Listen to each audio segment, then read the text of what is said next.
एक बार एक वृद्ध ट्रेन में सफर कर रहा था। संयोग से वह कोच खाली था।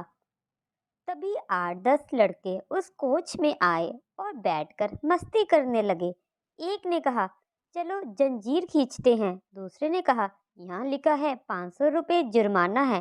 तीसरे ने कहा, इतने लोग हैं, 500 रुपये जमा कर देंगे। चंदा इकट्ठा किया गया तो 500 की जगह 1200 रुपये जमा हो गए, जिसमें 200 के तीन नोट, दो नोट 50 के, बाकी सब 100 के थे। चंदा पहले लड़के के जेब में रख दिया गया।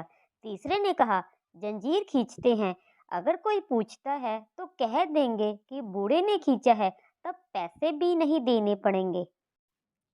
बूढ़े ने हाथ जोड़कर कहा, बच्चों, मैंने तुम्हारा क्या बिगाड़ा है? मुझे क्यों फंसा रहे हो?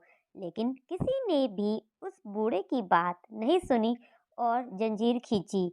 जब ट्रेन अचानक से रुकी तो तलाशी करने के लिए टीटी सिपाही के साथ उसी ट्रेन में आया और पूछा कि डिब्बे की जंजीर किसने खींची है।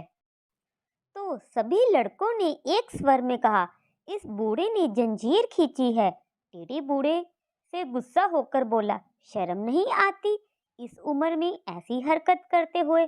बूढ़े ने हाथ जोड़कर कहा, साहब, मैंने ही जंजीर खींची है, लेकिन मेरी बहुत बड़ी मजबूरी थी। टीटी ने पूछा, ऐसी भी क्या मजबूरी थी जो आपको जंजीर खींचनी पड़ी? बूढ़े ने कहा, साहब, मेरे पास केवल 1200 रुपये थे, जो इन लड़कों ने छीन लिए और इस पहले लड़के ने अपने जेब में रखे हैं, जिनमें 200 रुपये के तीन नोट, दो नोट 50 के और बाकी सब 100 रुपये के नोट है। अब टीटी ने सिपाही से कहा, इस लड़के की तलाशी लो। जब लड़के की तलाशी ली तो 1200 रुपये बरामद हुए और जैसा बूढ़े ने कहा था, नोट बिल्कुल वैसे ही थे। 1200 रुपये वृद्ध को वापस कर दिए गए। लड़कों को अगले स्टेशन में पुलिस के हवाले कर दिया गया।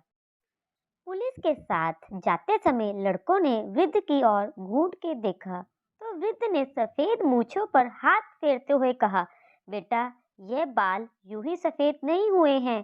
तो दोस्तों, आप भी यह बात याद रखना कि बुजुर्गों को हल्के में नहीं लेना चाहिए। उन्होंने जीवन का लंबा अनुभव लिया है। उनके अनुभव का उपयोग करें और समय एवं पैसा बचाएं। आशा करती हूँ आपको ये कहानी पसंद आई होगी।